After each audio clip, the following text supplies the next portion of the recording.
अपना बच्चा, हरियाणा का सपूत, भारत माँ का बेटा, लेफ्टिनेंट विनय नरवाल।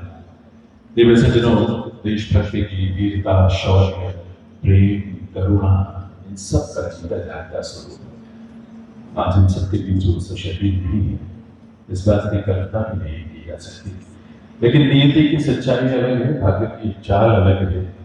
आज सशरीर भले विनय हम सबके बीच नहीं है, लेकिन विनय भावनात्मक रूप से हम सबके जीवन में, हम सबके मनों में, हम सबके दिलों में हमेशा रहेगा। 1 मई 1998 जब जन्म हुआ, करनाल में पले बढ़े, नर्सरी से मैट्रिक तक की पढ़ाई आप देख सकते हैं विनय नरवालन की जीवनी के बारे में जानकारी दी जा रही है। पब्लिक स्कूल नरेगा से 11वीं और 12वीं की पढ़ाई की थी विनय ने। वैशाली यूनिवर्सिटी से कंप्यूटर साइंस और इंजीनियरिंग की पढ़ाई की और 2020 में स्नातक किया। बचपन से ही एक बहुत शौक था विनय को, सेना और सैनिकों के प्रति एक बहुत सम्मान का भाव था। और बालक विनय जब भी सैनिकों का काफिला निकलता, सैनिकों को देखते तो उत्साह से उनको हाथ मिलाकर उनको अपना अभिनंदन करता था। बचपन से ही ऐसा ही कुछ भाव था विनय के अंदर। और आखिर वो दिन भी आया जब कई चुनौतियों को पार करते हुए अंततः एसएसबी में सफलता प्राप्त की और 24 वर्ष की आयु में विनय ने अगस्त 2022 में भारतीय नौसेना में लेफ्टिनेंट के रूप में ज्वाइन किया। और इस तरह से एक सपना पूरा हुआ, विनय का भी, परिवार का भी, और कई पीढ़ियों की विरासत और आगे बढ़ी इस रूप में राष्ट्र और देश सेवा के रूप में। विनय के बहुत करीब दादाजी, जिनके कंधों पर विनय बचपन से खेला और उन्हीं कंधों पर उसने अंतिम अपनी यात्रा भी की। ये विडंबना है, लेकिन नियति की सच्चाई भी है। दादी जिन्हें माँ जी कहकर पुकारते थे, विनय बहुत प्रेम प्यार रखा था दादी से। और उनकी इच्छा थी विनय की शादी के बाद जब वे अपना घर बनाएंगे, बसाएंगे, तो दादा दादी दोनों को, दादू को और दादी को दोनों को अपने साथ रखेंगे।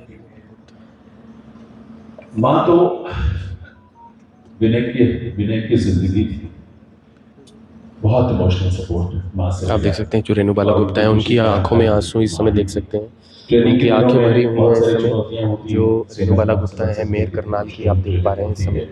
और उन दिनों में विनय रोज माँ से बात करते थे, माँ से उन्हें स्ट्रेंथ मिलती थी, ताकत मिलती थी। हर छोटी बड़ी बात, हर उपलब्धि माँ के साथ साझा करते थे। और पापा तो विनय के आदर्श थे, राजेश नरवाल जी। उनकी सबसे बड़ी स्ट्रेंथ थे पिताजी। शुरुआती असफलताओं के बाद पिताजी ही थे जिसने विनय को कभी निराश नहीं होने दिया, हमेशा उसका हौसला बढ़ाया। 50 साल की उम्र में भी विनय को साथ लेकर राजेश जी लंबी दूरी की दौड़ पूरी किया करते थे, उन्हें तैयार करने के लिए, उन्हें स्ट्रेंथ देने के लिए, ताकि वो अकेला न महसूस करें, उनको कमजोर न महसूस करें। और हिमांशी पत्नी की पीड़ा को तो शब्दों में बयान करना भी बड़ा मुश्किल है, बहुत कठिन है। दिसंबर 2024 में तो दोनों पहली बार मिले थे, तो रोका हुआ। 28 मार्च को विनय की शादी, अपनी शादी के लिए छुट्टी लेकर कोच्चि से घर आए। 16 अप्रैल को मसूरी में शादी का समारोह संपन्न हुआ और घूमने के लिए 1 अप्रैल को कश्मीर गए। और वो त्रासदी भरा दिन 22 अप्रैल, जब पहलगांव में आतंकवादियों के कायरतापूर्ण कृत्य में उन पर हमला हुआ और ये शहीद हो गए। पत्नी हिमांशी की आंखों के सामने ही विनय पर आतंकवादियों ने गोलियां बरसाई। सपनों का एक बड़ा सुंदर संसार रचा था, जिसकी शुरुआत हुई थी और वो पल भर में इस रूप में बिखर गया। कहा तो प्लान था कश्मीर घूमने के बाद घर आएंगे, 1 मई को विनय का जन्मदिन होता है, सब मिलकर जन्मदिन मनाएंगे। लेकिन विधि का लेखा कुछ और था।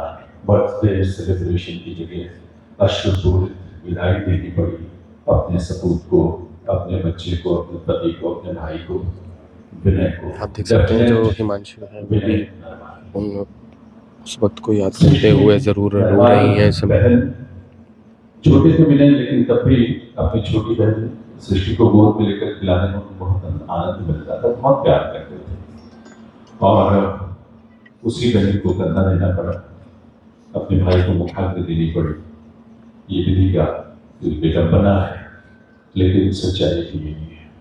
हम सभी अश्रुपूरित आंखों से, दिल से उस महान विनय नरवाल को, उनके व्यक्तित्व को, उनके देश के प्रति प्रेम को, उनके स्नेह को और पारिवारिक और सामाजिक रूप से जो भी उनके संबंध और उनसे जो मिला है उसके प्रति कृतज्ञता का भाव इस रूप में व्यक्त करते हैं। बहुत मुश्किल होता है ऐसे समय में शब्दों से अपनी भावनाओं को व्यक्त करना। हमारा